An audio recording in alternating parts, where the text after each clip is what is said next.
8:36. La hora exacta. Iniciando combinación clave. Pancho y Luz, ¿cómo estás? Mal, po. Mal, con sueño, choreado y preocupado además. Oye, ¿sabes que a mí lo comentábamos antes de entrar? Yo sé que ustedes lo han comentado harto también en la mañana. Pero qué impactante la imagen ayer estaba el partido de Chile en desarrollo y el presidente, bueno, el que era presidente de la NFP, subiéndose, llegando escoltado al aeropuerto, sin hablar, con una cara, de verdad, y con una voz de ultratumba, señalando que con su familia se iba a Estados Unidos de vacaciones, cosa que nadie podía creer. O sea, hay una investigación abierta en contra de la FIFA en Estados Unidos y tú te vas a ir de vacaciones a Estados Unidos, es raro, ¿no? No, él ya está en Miami, escoltado por el FBI, además. No sé, lo que pasa es que era la versión que él daba Claro. anoche y que ya ahora más o menos se ha ido, porque ya anoche circulaba la versión de que se iba a prestar declaración directamente a Estados Unidos por la investigación que hay en contra de los dirigentes de la FIFA. Y ahora lo que trascendió, lo escuchaba contigo en la mañana, es que efectivamente es testigo protegido, que lo fueron a buscar al avión. Esto parecía película de mafiosos, ¿no? Es que es una mafia, po. Pero era bien impresionante. Es la mafia en la vida real. Es la mafia, es lo que uno ve en las películas, pero ahora en la vida real. Es la mafia en la vida real, eso es. Fue realmente impresionante. Lo del testigo protegido lo adelantamos nosotros acá en Clave Deportiva hace 2 semanas. Hace 2 semanas dijimos que él era el soplón que iba a tener el FBI en este lado del mundo, digamos. Yo no me imaginé que iba a ir de testigo protegido. Eso implica además cambiar de identidad de aquí a un par de meses, digamos. Él va a dejar de llamarse Sergio Jadue seguramente. Estamos hablando de ese tipo de testigo protegido, de eso que uno ve, y te insisto, perdón la figura, en las películas, sí, que te cambian de identidad, te mandan a un pueblito perdido en Estados Unidos, te dan un trabajo y te conviertes de repente en John Smith. Exactamente, porque es verdad que él tiene pasajes de vuelta para mayo, pero los pasajes los saca él, digamos, con su plata y seguramente de vuelta era más barato. Además, es raro que te den una visa por 6 meses sin haber pasado por la embajada. Cuando tú sacas la visa Viber, digamos que es la rápida, te la dan por 3 meses, creo que ese es el plazo máximo. Tú tienes que pasar y hacer un trámite por la embajada, y para que te la den rápidamente en la embajada, tienes que, además, me imagino que hacer un trámite con alguien más o menos importante. Alguien tiene que avalarte para que te pasen la visa, pues es un trámite que se demora. Y estos pasajes los sacó hace poco, digamos, sí. No lo sacó con mucho tiempo de antelación. Además se descubre que viajó 2 veces previamente a Estados Unidos, donde debe haber arreglado todo esto. Perdona, ¿nunca fue a Brasil? Entonces nunca estuvo en Sao Paulo. Estuvo en Sao Paulo. Ah, ya. Estuvo en Sao Paulo, pero hizo... Era escala. Exactamente. Ah, ya. Exactamente. Yo lo del pasaje a Miami, en algún momento pensé que podía ser Miami-Nueva York también, pero parece que es Miami-Miami nomás. Y se queda ahí, y ahí va a colaborar en todo lo que diga relación con esta investigación en contra de la FIFA. Yo insisto, nosotros adelantamos que él iba a ser el delator. Yo no me imaginé nunca que iba a ser testigo protegido así como en las películas. Y sabes que a mí ayer me llegó incluso en algún minuto a dar pena por los hijos. Porque él dice, me voy con mis hijos, me voy con mis hijos. No sé si él quiso causar esa compasión en el público. Para mí, evidentemente, lo de ayer era un montaje comunicacional tremendo. Pero bueno, es la familia la que cambia de vida y son los hijos los que no eligen a sus padres, digamos. Menos a este tipo de padres. Bueno, Pancho, durante la mañana vamos a seguir conversando con esto, de esto mismo. Vamos a saber más seguramente durante la mañana también de información que venga desde Estados Unidos. Estás en combinación clave y vamos a avanzar. Vamos a tocar un tema que ya veníamos desarrollando desde ayer cuando se conoció la estadística. Es muy interesante comentarla además, y para eso estamos con las personas que saben. Porque una cosa es comentarla, otra es saber de verdad lo que significan y las lecturas que se hacen de esta encuesta que es habitual. Estamos hablando de las últimas cifras de victimización, que son personas víctimas de violencia, las últimas cifras de la sensación de temor a la delincuencia que existe en la población de Chile, y lo que nos muestra la estadística es el estudio que habitualmente hace Paz Ciudadana junto a Adimark y que muestra estas estadísticas. Estamos en el estudio con Catalina Merz, ella es directora de Paz Ciudadana. Catalina, muchas gracias por acompañarnos. ¿Cómo estás? Hola, bien, gracias por la invitación. ¿Cómo estás? Catalina, primero, ¿Cómo toman ustedes las cifras en que desciende 5 puntos, creo, la victimización? Que quiero aclarar el término porque de repente uno lo escucha y no sabe que son las personas que han sido víctimas de delincuencia, no me acuerdo en cuánto tiempo. En los últimos 6 meses. En los últimos 6 meses. Y nosotros preguntamos específicamente por robos e intentos de robo, dado que ese es el fenómeno más común, el problema de delincuencia común más frecuente. Esta encuesta se basa únicamente en ese delito. Perfecto. O sea, lo que la gente entiende por un robo, un intento de robo, ellos, algún miembro de su hogar en los últimos 6 meses. Esa es la pregunta específica. Ya, y eso bajó 5 puntos. ¿Para ustedes qué significa esta baja? Bueno, a todos nos sorprendió naturalmente porque hay una sensación, ¿cierto?, de que estábamos con problemas. Ahora esto se condice con estadísticas policiales que estábamos viendo y de todas maneras sigue siendo relativamente alto cuando uno lo compara con la serie histórica. Es decir, en los 2000, a principios de los 2000 teníamos una victimización de alrededor de un 30% y hoy día seguimos alrededor de un 39%, casi 40%, y por lo tanto nos sigue preocupando en términos de que es una tasa relativamente alta y nos preocupa especialmente que la disminución que se registró en los niveles socioeconómicos más altos y medios, no así en los niveles socioeconómicos más bajos, que es donde tiene mucho más impacto y donde también está el gran volumen de los delitos, ¿ya? Y también esto se concatena con que también es el nivel socioeconómico más bajo, las personas de menores ingresos que tienen más alto temor. El temor se dispara en todos los niveles, llegando a un 21,1, que es el máximo histórico, pero siempre históricamente la curva de temor de las personas de bajos ingresos es más alta que la de los altos ingresos. Entonces tenemos que en los sectores más desfavorecidos estamos con un problema que está estancado, no baja como en los otros sectores y además está altamente atemorizado. Catalina, bueno, nosotros comentamos harto acá del tema de delincuencia con la vea. Yo trabajé harto tiempo en un medio específico que le dedicaba mucho rato, digamos, al tema de delincuencia. ¿Influye mucho eso también en el temor o no? A ver, es ampliamente debatido. Toda la literatura lo que indica primero es que, si bien pueden haber variables que influyan, lo que más influye es la experiencia propia y de cercanos y lo que ocurre en mi barrio, la victimización que me aqueja a mí.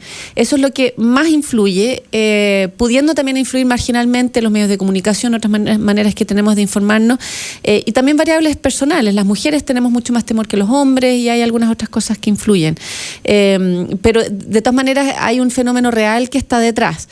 En esta medición, como hay un cambio de un año a otro, la verdad es que no es difícil establecer si hay un cambio tan significativo en los medios de comunicación nacional. El cambio que nosotros hemos planteado como hipótesis y que algunos expertos salieron ayer, ¿no es cierto?, también a comentar, tiene que ver con un amplio uso de redes sociales, que es un medio de comunicación que yo construyo y decido participar con redes de cercanos y que por lo tanto lo que estaría ocurriendo más bien es que me informo de cosas que están ocurriendo a amigos de amigos o personas cercanos de mis cercanos y que por lo tanto me estoy informando de más cosas que yo creo que me pueden llegar a ocurrir a mí. Ahora, es una hipótesis que hay que testear, pero a varias personas les ha hecho sentido que eso efectivamente en esta medición podría haber tenido una mayor influencia. Yo me acuerdo, como pensando en eso, ¿se acuerdan cuando hubo esta alarma por WhatsApp sobre que íbamos a quedar sin benzina? Sí. Y que fue impactante cómo colapsaron las bombas de benzina en un sector de Santiago y era un WhatsApp que llegaban a una persona y la repartía por su familia, porque uno habitualmente tiene contactos por WhatsApp muy cercanos, familia, amigos. Sí. Cuando le preguntaban de dónde había salido ese WhatsApp, se lo había mandado un familiar y así sucesivamente, y de repente alguien se lo mandó nomás y nunca se supo cómo partió algo así. Sí. Y yo creo que eso demuestra claramente el impacto que tiene esta cosa cercana de que alguien te diga, mira, me pasó esto, oye, dicen que pasa esto en el barrio y... Exactamente, y no solamente en materia de delincuencia, en otros temas también está súper probado que nosotros nos influenciamos mucho más de información o recomendaciones que nos llegan de personas que consideramos cercanas. Entonces ahí hay algo que se podría investigar también más. Ahora, otros hechos que importan también es que hay una alza de los delitos que nos reporta la encuesta que ocurren dentro del hogar y eso también es algo que causa más temor. Y si bien no hay un cambio significativo en esta última medición, la tendencia del 2004 en adelante es un aumento en el nivel de violencia con los que se ejercen estos delitos. Entonces esos también estarían contribuyendo probablemente a que la gente tenga más temor. ¿Y eso por qué, Catalina? ¿Por qué hay más violencia en los delitos? ¿Tiene que ver con algo?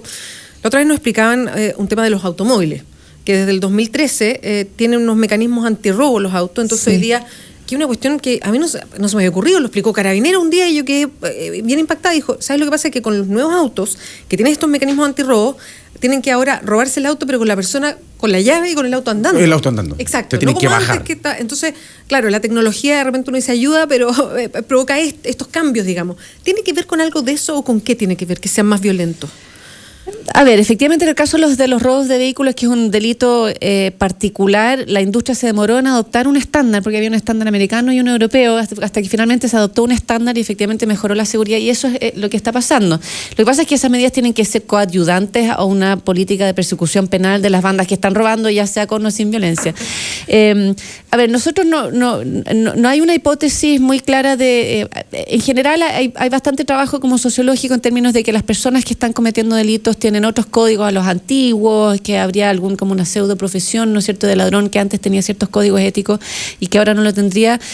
La verdad es que habría que indagarlo mucho más. Hay mucho de también tipificación de los distintos tipos de delitos en el sistema y la verdad es que no hay una respuesta única de por qué habría este cambio. Habría que analizar en cada tipo de delito qué es lo que está ocurriendo. Mucha droga en el tema de la delincuencia, ¿no? ¿Que puede influir en la violencia también? Se debate bastante la causalidad. No hay estadísticas periódicas que te permitan decir que hubo un cambio en eso. Nosotros como fundación hemos aplicado una metodología internacional que se llama IADAM, que lo que uno hace es tomar muestras de orina de detenidos, y ahí hemos establecido 3 veces ya que, y la última vez junto con el SENDA, que el consumo de drogas es mucho más prevalente en personas que son detenidas. ¿Ya? Y es sabido que es uno de los factores de riesgo a las conductas ilícitas es efectivamente tener un consumo problemático de drogas.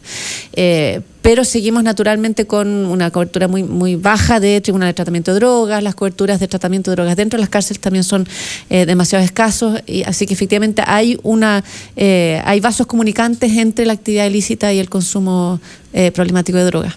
¿Cuánto influyen las malas cárceles también en esto? En términos de la victimización en general, influye muchísimo.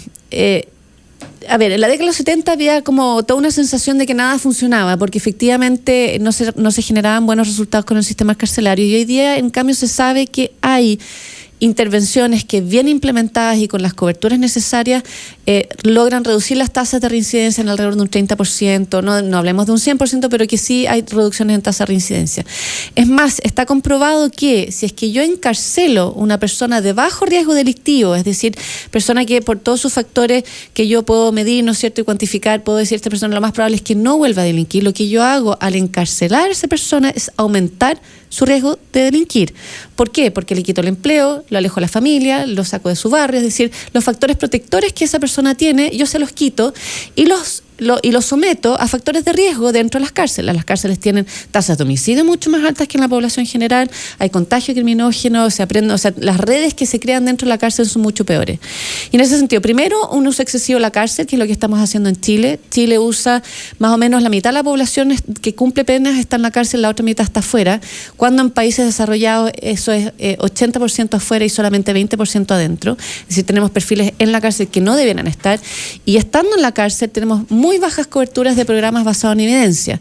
Hay un programa chiquitito de reinserción social que tiene buena evaluación, pero que tiene 1.000 cupos para una población penal de 47.000. Entonces, mientras no nos tomemos en serio que aquí la reinserción hay que de verdad gestionarla como parte esencial de la actividad penitenciaria, no vamos a lograr revertir las tasas de reincidencia. Más de la mitad de los condenados vuelve a reincidir cuando sale de la cárcel, y es un 60% en el caso de los jóvenes. Sigue lo mismo, dale, Pancho, nomás. No, Catalina, en el mismo tema te quería preguntar, entiendo que no te compete a ti responderlo a nivel de autoridad, digamos, pero Vamos a ver. ¿Cómo nos explicamos entonces esto de la puerta giratoria, que las campañas giren en torno a acabamos con la delincuencia, los metemos en la cárcel, todos presos? A ver, yo creo que el debate todavía no ha madurado. Un poco las cosas que se proponen a veces en campaña es como si una ministra de salud saliera diciendo voy a eliminar el cáncer dando aspirina y todos nos tragamos algo así. Es un debate que está todavía poco tecnificado, que es muy emocional, y tomamos malas decisiones cuando tomamos decisiones emocionalmente. Y falta instalar la evidencia al seno del debate, en el sentido de que mientras no empecemos a trabajar en serio en las reformas de verdad, como son la creación del Servicio Nacional de Responsabilidad Penal Adolescente, o sea, hoy día la oferta en que sometemos jóvenes no está basada en evidencia, no tiene evaluaciones, no sabemos qué resultados tienen, a realmente instalar el Servicio Nacional de Reinserción para trabajar en reinserción y a prevenir de verdad si llegamos muy tarde una vez que estos delitos ocurren. Y también hay que ver que el último presupuesto, por ejemplo, los únicos aumentos que hay son nuevamente en policías fiscales. Y en policía lo que se nos dice es que es para aumentar en 6.000 carabineros y 1.200 policías de investigaciones. Pero eso fue lo que se nos dijo en la campaña y en el programa de gobierno. Y ya llevamos 2 años de gobierno y como ciudadanía yo creo que tenemos derecho a saber un poco más respecto de, bueno, cuántos llevamos, para qué se están usando, qué resultados están obteniendo. O sea, tenemos grandes desafíos en materia de gestión y planificación estratégica. Estamos conversando con Catalina Merz, estamos hablando y ella nos está explicando más de la última encuesta de Paz Ciudadana con Adimark, que mide la victimización, en este caso específico en robos. Catalina, cuando hablas de nos falta prevención, ya entiendo cuando hablabas de los servicios que tienen que ver con los delitos en adolescentes o menores de edad, también en lo que tiene que ver con la reinserción a propósito de la población que está en las cárceles. ¿Qué otra prevención nos falta? ¿Por dónde más deberíamos transitar para bajar las tasas? Tenemos una ausencia absoluta de programas preventivos tempranos cuando uno identifica factores de riesgo tales como un niño que nace en una casa, en un hogar en que hay violencia intrafamiliar. Ese tipo de factores de riesgo, si bien tienen una serie de otras consecuencias negativas, son predictores tremendamente relevantes para un niño que va a crecer en un ambiente violento y por lo tanto va a tener una configuración de vida compleja. No tenemos ningún dispositivo público que se haga cargo de ese tipo de fenómenos. O dentro de la plataforma escolar, niños que tienen factores de riesgo individuales y de la familia, la mayoría de las veces son expulsados del sistema escolar porque no tenemos la capacidad de respuesta por parte de programas de detección temprana y de dispositivos de calidad que hagan intervenciones que en otras partes del mundo tienen resultados, pero acá ni siquiera no existen. Es decir, no hay nadie que esté haciéndose cargo de esas plataformas. La discusión que hay hoy día en términos de, ¿no es cierto?, la ley de protección infantil, que es todo un área para los niños con vulneración de derechos, es tremendamente relevante. También se está discutiendo o se está trabajando en lo que es el nuevo Servicio Nacional de Responsabilidad Penal Adolescente, pero nadie está mirando esto, en el sentido de cómo nosotros detectamos tempranamente niños y jóvenes que están sometidos a muchos factores de riesgo y que si no se interviene tempranamente desde visitas domiciliarias tempranas a madres jóvenes en un contexto complejo, hijos de padres que tienen algún miembro de la familia en la cárcel. Es decir, hay indicadores que son predictores muy importantes en los cuales no hay oferta alguna. Seguimos conversando con Catalina Merz, ella es directora de Paz Ciudadana. Estamos hablando de la última encuesta de Paz Ciudadana junto a Adimark. Pancho. Sí, Catalina, los guetos de pobreza que hay, especialmente en ciudades como Santiago, que se dan bastante más que en provincia, digamos, inciden mucho, ¿no? A mí me tocó reportear mucho en poblaciones de la periferia, digamos, y todavía los niñitos decían, acá el que no delinque no sobrevive. A ver, la gran mayoría de los pobres no delinque. O sea, no es la pobreza per se la que explica la conducta delictiva. Ahora, estos barrios efectivamente lo que hacen es concentrar muchas veces familias que, por ejemplo, cuando algún niño tiene, no sé, una hiperactividad, algún factor de riesgo individual que hace que sea más complejo para un colegio, ¿no es cierto?, darle una buena educación. Familias de altos ingresos pueden contrarrestar esas dificultades, lo que en familias de bajos ingresos es mucho más difícil. Entonces, cuando ese niño no recibe el apoyo que requiere, es expulsado del colegio y pasa su tiempo en la calle con otros niños en un entorno carenciado de todo tipo de oferta también recreativa o de entornos que le fomenten una actividad prosocial, es probable efectivamente que entre en una senda antisocial. Y está bastante comprobado que hay concentraciones bien fuertes entre menores de edad que entran en contacto con la justicia con, por ejemplo, denuncias de violencia intrafamiliar. Pero son lugares bastante más acotados que la mera pobreza, ¿ya? Y es bastante fácil de identificar con una serie de estadísticas donde están estos mismos niños cuando uno les aplica instrumentos estandarizados de evaluación de riesgo delictivo. Son alrededor de 5.000 niños en Chile los que tienen alto nivel de riesgo delictivo. No estamos hablando de un número indeterminado, ni gigantesco. O sea, es abordable por la política pública. Se sabe dónde están y se concentran también con una serie de otros factores de riesgo, que es un fenómeno. O sea, por una parte es donde se concentran, ¿cierto?, los domicilios de los jóvenes que entran en contacto con la justicia, y otro fenómeno paralelo tiene que ver justamente con cosas que ni siquiera tenemos datos públicos, que son las pandillas, barrios en que hay serias violencia urbana, balaceras por situaciones de narcotráfico, y ahí ni siquiera tenemos estadísticas públicas ni planes ni estrategias para revertir la violencia urbana. Ahí uno dice, pucha, ¿y cuándo viene la agenda larga antidelincuencia con esos temas? Exactamente. Y no todas agendas cortas, que es lo que escuchamos siempre. Exactamente. La verdad es que las agendas cortas yo creo que están agotadas. En parte por eso se pesquisa, creo yo, que la ciudadanía ya le pone una nota roja a todas las instituciones, hasta las policías bajan, el gobierno está debajo un 3, para que decir los senadores y diputados que están aprobando una agenda corta reciben un 2-3, o sea, da lo mismo que un poco esta agenda corta, la ciudadanía probablemente ya se da cuenta que el problema no es la legislación. Y lo complejo es que revertir estas situaciones requiere varios años, más allá de un periodo presidencial. Entonces, mientras no nos pongamos todos de acuerdo en una agenda larga y las reformas estructurales, se ve bastante complejo el escenario. ¿El Sename ayuda o profundiza el problema? A ver, el Sename, hay cosas positivas. Por ejemplo, la semana pasada se lanzaron estadísticas de reincidencia, que es un paso gigantesco en términos de que haya un monitoreo constante de esto, pero en los hechos no hay base en evidencia en la oferta que tienen los jóvenes y que normalmente, ¿no es cierto?, aplican las entidades colaboradoras. Ahí se han mejorado las orientaciones técnicas, pero ninguno tiene evaluación de impacto, es decir, no sabemos qué resultado tenemos con estos jóvenes. Perdón, ¿es porque no hay seguimiento? ¿O porque no se mide? No se mide, porque no se mide. Y hay dificultades severas en el sistema en general en términos de que, por ejemplo, tampoco hay estadísticas de quebrantamiento.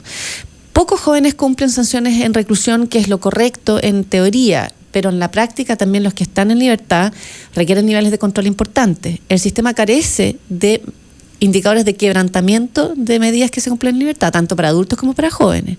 O sea, no sabemos cuántos no cumplen y qué se está haciendo para corregir eso en el caso del problema. ¿Hay muchos que cumplen la reclusión en el Sename habiendo sobrepasado la edad? O sea, la población Sename, en 3/4 de ella tiene más de 18 años. Claro.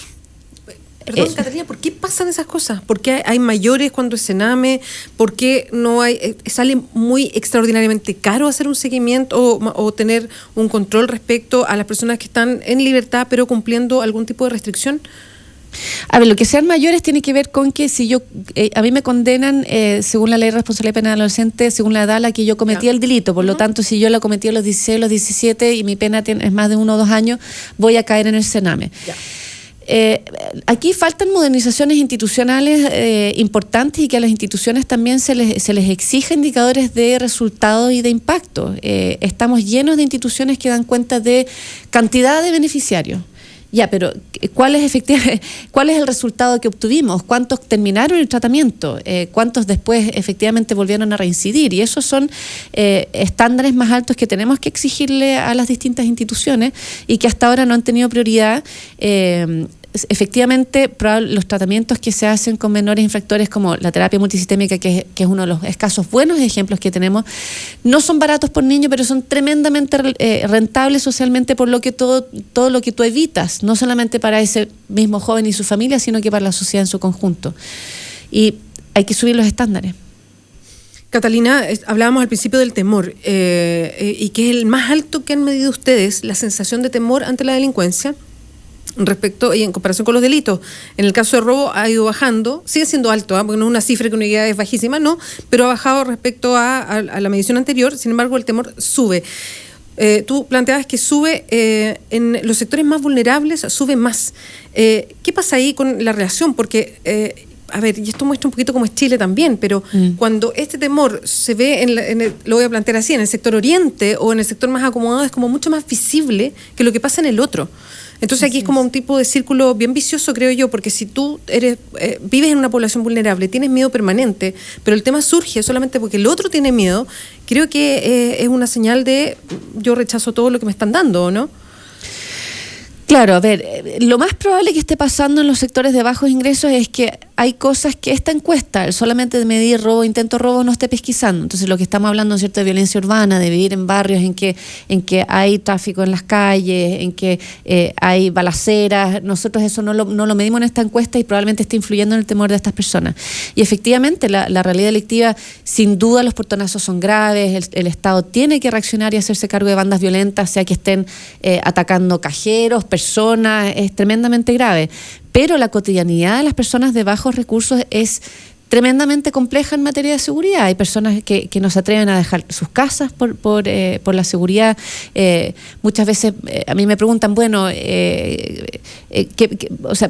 si estarían dispuestos, ¿no es cierto?, a comprarse seguridad. Por supuesto que las personas de menores ingresos además no tienen la capacidad de resguardarse y adquirir medidas de seguridad como lo tienen los de altos ingresos.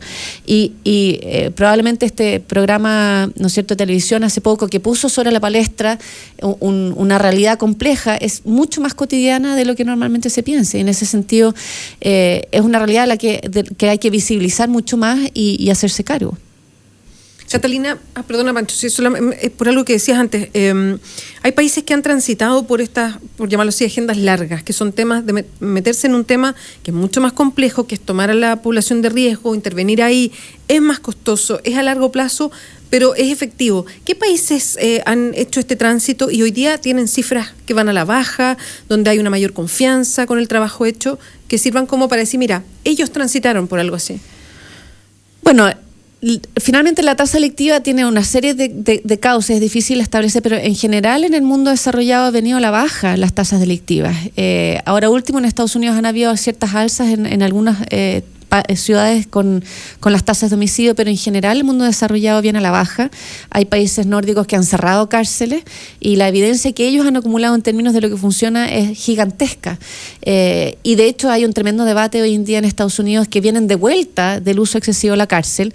En el caso de ellos, por el encarcelamiento masivo de personas involucradas con el tráfico de drogas, y están sacando de la cárcel, revisando las sanciones y sacando por primera vez, es la liberación masiva más grande que está implementando Estados Unidos, y hay un acuerdo político transversal en términos de que la cárcel es una mala respuesta para delitos o personas que son de bajo riesgo delictivo. Si la cárcel es una mala medida para el primer delito, digamos, ¿qué tiene que hacer el Estado con ese primer delincuente? Depende, porque a veces puede ser el primer delito que nosotros conozcamos. Grave, o sea, claro, sí. Es que los factores de riesgo, toda la literatura lo que indica es que hay factores de riesgo dinámicos y estáticos. Puede que nunca lo hayamos pillado, pero que haya cometido un delito muy violento, muy chiquitito, y que te lo confiese. Y en ese caso hay que tener cuidado con que el delito sobre el cual nosotros nos informamos formalmente no es necesariamente toda la historia. Muchos homicidios pasionales, por ejemplo, bajo los efectos del alcohol, no se van a volver a repetir. Entonces hay que tener cuidado con eso. Las respuestas correctas tienen que ver primero con la certeza de la pena y de que a mí me va a pasar algo si es que yo no cumplo, y esa pena debería ser en libertad. El problema en Chile es que no tenemos un músculo desarrollado para hacer cumplir las penas alternativas. Entonces, claro, yo juez, hoy en día en Chile, la verdad es que lo pienso bastante antes de mandar a alguien una pena alternativa, porque, de nuevo, no tenemos estadísticas de quebrantamiento. O sea, se nos escapó Sacarach, por ejemplo. ¿Cómo? Se nos escapó Sacarach en su momento de ahí. Entonces, el problema es que tenemos que generar ese músculo. No tenemos, como salen en las películas, un probation service de estos trabajadores que no existen en Chile. Están los delegados de libertad vigilada, pero siguen con desafíos importantes de gestión y de contenidos a los cuales se someten, y de control. Nuevamente, no sabemos quiénes incumplen. Pasa lo mismo con las medidas cautelares. Es decir, si a mí no me dan prisión preventiva y yo soy imputado por un delito, y me dan una medida cautelar, lo más probable es que no pase nada si es que yo no la cumplo, las medidas cautelares que se cumplen en libertad. Por lo tanto, la señal que el Estado le da tanto a la persona que está siendo imputada como a los familiares, a las personas de su barrio, es que las medidas no se cumplen, y no importa que tú no cumplas lo que te están pidiendo. Seguimos conversando con Catalina Merz, es directora de Paz Ciudadana. Estamos hablando de esta última encuesta de Paz Ciudadana con Adimark. Catalina, hoy día las policías en este tipo de delitos, ¿cómo hacen su pega? ¿Hay una modernización de las policías? ¿Se puede tener este cuadro de decir, mira, estos son los focos de problema, aquí tenemos que actuar? ¿Tienen un desarrollo de una policía más táctica, mejor operativa? ¿Pasa algo de eso también? A ver, también hay desafíos grandes en materia policial. Las policías en su conjunto son... Carabineros de Chile tienen alrededor del 44% del presupuesto en seguridad pública, se dedica a varias labores, eso es verdad, no solamente a la seguridad pública. Pero en términos generales, cuando uno observa, no hay una planificación estratégica en términos de que Carabineros de Chile diga, estos son los grandes nudos operativos y nosotros vamos a requerir, por lo tanto, vamos a eficientar nuestras operaciones de tal manera, pero además vamos a necesitar más recursos para hacer tal o cual cosa mejor. mejor, y hay una alta centralización también de la toma de decisiones. Los comisarios en general, además de estar solamente 2 años y estar destinados según antigüedad, ¿no es cierto?, ascenso por antigüedad y no por mérito, no por el éxito que haya tenido en su gestión en el territorio. No hay una carrera policial enfocada en la gestión en el territorio, ¿ya? Están trabajando con un sistema de gestión basado en el STAR, que después se transformó en el PASIC, pero la verdad es que los niveles de autonomía y capacidad que tienen los comisarios para decidir lo que hacen es bastante limitada. Por ejemplo, en la comuna que nos encontramos ahora, para la ciudadanía y el municipio es de gran relevancia el comercio ambulante, pero eso no es una prioridad de la institución y por lo tanto el comisario se ve bastante restringido en términos de cómo cumplir con las expectativas de la ciudadanía a la que sirve y cómo también cumplir con los estándares que le está pidiendo la institución. Y hay grandes nudos. El comisario de una comuna de bastantes ingresos publicó hace poco las dotaciones que tenía asignadas, porque no son públicas las dotaciones de las policías en cada territorio, y publicó los vehículos que tenía esa comuna, que era una comuna además de altos ingresos. Tenía 34 vehículos, de los cuales 12 tenían su vida útil cumplida y 11 estaban en pana esperando repuesto. Entonces, la verdad es que hay muy poca información pública sobre cómo se gestionan. Uno ve que hay naturalmente grandes fortalezas en la institución, tienen una unidad de análisis criminal maravillosa, pero que en concreto en el terreno no se observa una responsiveness, como dicen, ¿no es cierto?, los americanos, una respuesta más flexible y versátil a lo que está ocurriendo en ese territorio. O sea, cuando hay una banda operando en alguna comuna, no hay una respuesta proactiva, ni por parte de los fiscales tampoco, en términos de decir, sabemos que esto está ocurriendo, vamos a hacer tales o cuales cosas y les vamos a contar cómo nos va y los vamos a mantener informados. Eso actualmente no ocurre. Hay desafíos en formación, hay una serie de desafíos, pero lo más importante es que en eso Policía de Investigaciones tiene más planificación estratégica, pero en el caso de Carabineros de Chile no hay una planificación estratégica. Durante años venimos hablando de los problemas de la contratación de lesiones, todavía no se resuelve. Durante años venimos hablando de los problemas de las primeras diligencias, todavía no se resuelve. Bueno, ¿cuáles son los compromisos públicos de este es el problema, lo vamos a resolver de tal manera y les contamos cómo nos va y qué correcciones tenemos que hacer si no nos va bien? ¿Perdió fuerza el plan cuadrante, por ejemplo? A ver, el plan cuadrante tuvo muchos méritos en términos de hacer más objetiva la asignación de recursos de Carabineros de Chile, pero lleva 6 evaluaciones que indican que no tiene resultados en materia de seguridad. Nuevamente por esto, porque no aborda de manera sistemática una desconcentración de la toma de decisiones y que permita desplegar tácticas efectivas por parte de los policías en el terreno y que se linkeen con los resultados. Cada problema delictivo es muy distinto lo que está ocurriendo en el territorio. Es muy distinto el robo que ocurre al robo de un centro comercial, a los robos de vehículos, y por lo tanto las tácticas policiales que se pueden desplegar son muy distintas y eso no se observa de manera sistemática en el territorio. Catalina, muchas gracias por esta conversación. Catalina Mertz, la directora de Paz Ciudadana. Estábamos hablando de la última encuesta y mucho más, además, porque aprovechamos de abordar otros temas que son siempre temas de debate, además acá mismo en el estudio. Es súper bueno escucharlo de alguien que es especializada en el tema, así que muchas gracias por esta conversación. Gracias a ustedes, un gusto. Gracias, Catalina. Igual. Oye, son las 9:34, hacemos una pausa. Esto es Combinación Clave. Quédate con nosotros, pues a la vuelta sigue el debate en la 92.9. Es Combinación Clave en Radio La Clave, tu nueva número 1.